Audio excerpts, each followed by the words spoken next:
Iya benar ya. Florida itu state buat holiday. Kalau orang sini bilang we found the paradise katanya.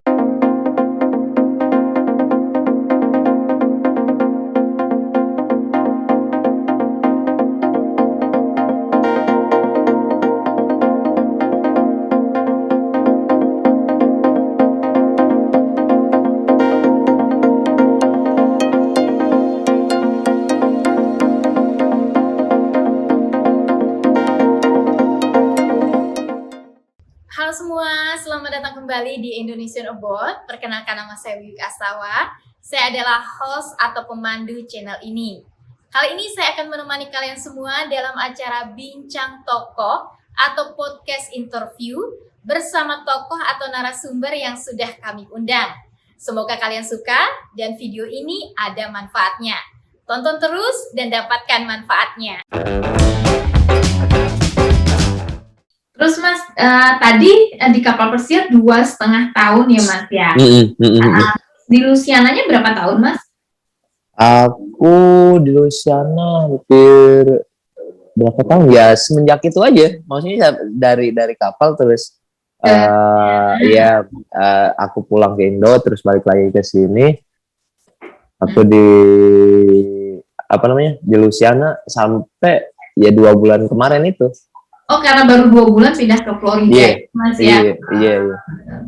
Baru Mas, 2 bulan. benar nggak sih banyak turis yang datang ke Florida ya Mas? Katanya kan saya dengar-dengar karena udaranya tuh kayak kayak tropis gitu, jadi banyak turis dari state atau dari istilahnya kalau Indonesia provinsi ya Mas ya, provinsi yang ada di Amerika ke Florida, itu benar ya?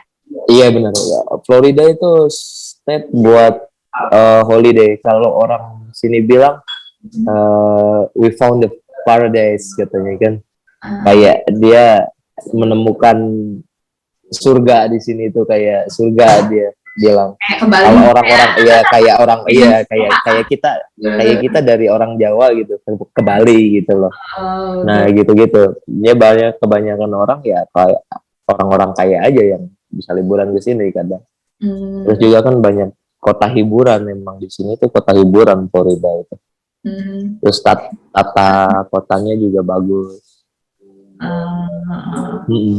Terus Mas, semasa pandemi ini kan dari Maret 2020 ya, dari itu restorannya buka terus atau kena lockdown juga? Kita sempat kena lockdown 2 bulan. Nggak boleh keluar gitu loh.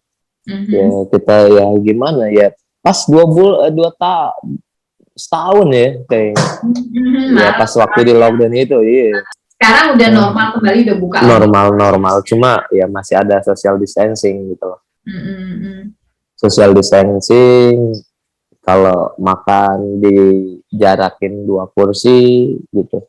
Oh iya, diatur. Iya, kadang kalau lagi rame banget tuh sampai nungguin berjam-jam orang. Sampai Mas ya? Iya. Kan kita juga kan masak minimum 30 menit. Kita masak sambil ngelawak gitu kan 30 menit satu meja itu. Betul. Kita kan masak di depan tamu itu. Jadi satu tamunya selesai melayani tamunya itu, tamunya selesai makan baru bisa masuk tamu lainnya gitu ya Mas? Iya, enggak juga. Jadi kita kan ada banyak meja gitu. Istilahnya ada banyak meja. Terus kalau yang ngantri itu kayak ngantri gitu ya, dia nungguin meja kosong gitu. Ya sampai depan tamu tuh, di depan tamunya banyak meja atau cuman satu meja tamu Mas? Satu meja saja. Satu meja tamu, terus Masnya juga satu meja untuk masak? Enggak, bukan. Jadi kita itu kayak meja gitu, tapi itu panas gitu kan. Nah, terus kita masak di situ. Nah, terus ada tamunya dikasih jarak segini lah palingnya. Makanya jarak segini ya, 1 piring gitu, 2 piring buat makanan kita ngasih ke dia gitu. ke tamunya. Oh, tapi tamunya ini banyak ya Mas ya? Iya banyak. Atau bukan satu? Iya banyak.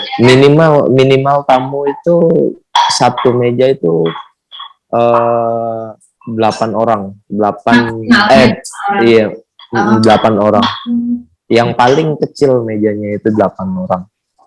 Kalau paling gede kayak punyaku yang dulu di Louisiana itu bisa nyampe fit 20 orang sekali masak. Itu sekali masaknya tuh 20 orang tuh atau 8 orang tuh menunya sama ya Mas? Atau Beda. beda-beda kan berarti? Beda. Berarti kita bisa lihat satu dengan yang lain ya cara masaknya. Ya makanya emang bener-bener punya skill di situ gitu loh. Ya bayangin satu orang order tiga macam aja. Udah kita masakin 10 orang, berarti berapa macam? Ya, setiap orangnya beda-beda ya.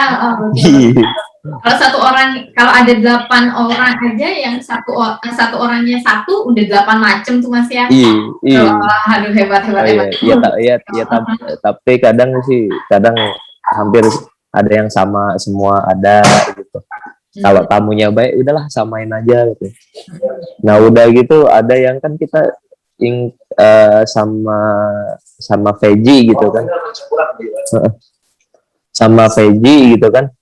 Nah sama veggie ada yang dia nggak mau mushroom lah, aku alergik inilah. Nah itu yang iya betul. Itu kan satu tempat kita masak lah. Gimana caranya coba? Ada yang alergi. Gimana itu Mas ya? Kalau misalnya satu orang order menu A misalnya, Mas sudah masak. Terus yang orang keduanya kan menu B misalnya.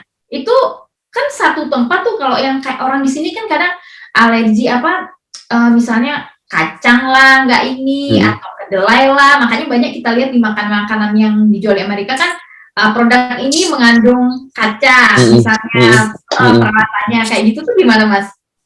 Ya di situ kan udah tertera kan ya di menu ada yang alergik atau enggak gitu. Nah si tamunya langsung bilang ke ininya ke servernya itu, ke pelayannya. Aku misalkan aku alergi gelatin free. Nah itu kita juga beda lagi sausnya gitu. Nah terus yang dipentingin dia dulu yang dimasakin.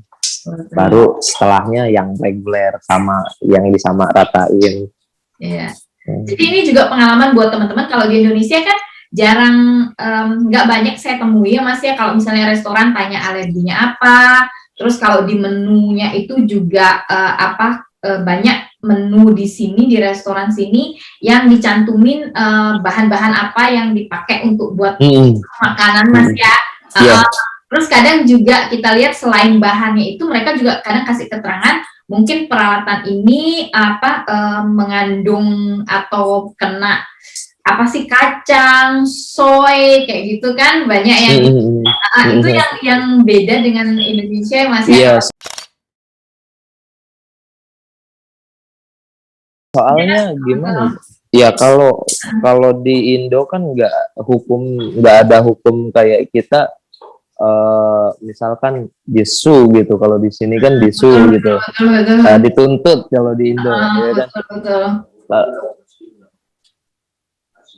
Kalau di Indo ya nggak ada kan nuntut kayak gitu, terkecuali orang kaya gitu kan, ya kalangan artis, kalangan menteri mungkin bisa dituntun gitu.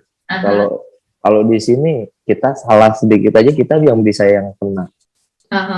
Jadi ini juga pelajaran buat semua ya Mas ya, kerja di luar negeri emang enak, dengar gajinya besar, tapi juga ongkos hidupnya juga besar, terus juga aturan-aturannya seperti tadi striknya misalnya alerginya atau apa yang harus diperhatiin, karena kalau enggak malah bisa disu atau dituntut gitu ya Mas ya. Nah iya benar, dituntut. Nah itu benar, aware. Dituntutnya itu kita bisa kehilangan pekerjaan, nah bahkan kita bisa dipenjara juga kan. Betul, jadi resikonya ya Mas ya besar juga. Nggak seenak yang orang bilang dapat uang dolar banyak, kerjanya santai, semua itu ada risikonya, benar ya Mas Cuma ya? main-main katanya kan. Orang-orang Indo mah kan ngeliat, oh itu jalan-jalan, padahal otaknya mah panas. Betul-betul harus kerja keras, ya Mas ya. Tuntutan Terbentuk ini, tuntutan itu. aturan-aturan juga, betul-betul. Kami ucapkan terima kasih banyak kepada kalian yang sudah menonton. Semoga kalian suka dan bermanfaat. Kepada tokoh atau narasumber yang sudah hadir, kami ucapkan banyak terima kasih karena sudah berkenan berbagi ide, pengalaman, pengetahuan, dan informasi. Semoga karma baik ini mendapatkan pahala yang lebih baik. Terima kasih banyak buat semuanya. Jangan lupa untuk klik like dan subscribe. Sampai jumpa di video berikutnya. Tonton terus dan dapatkan manfaatnya.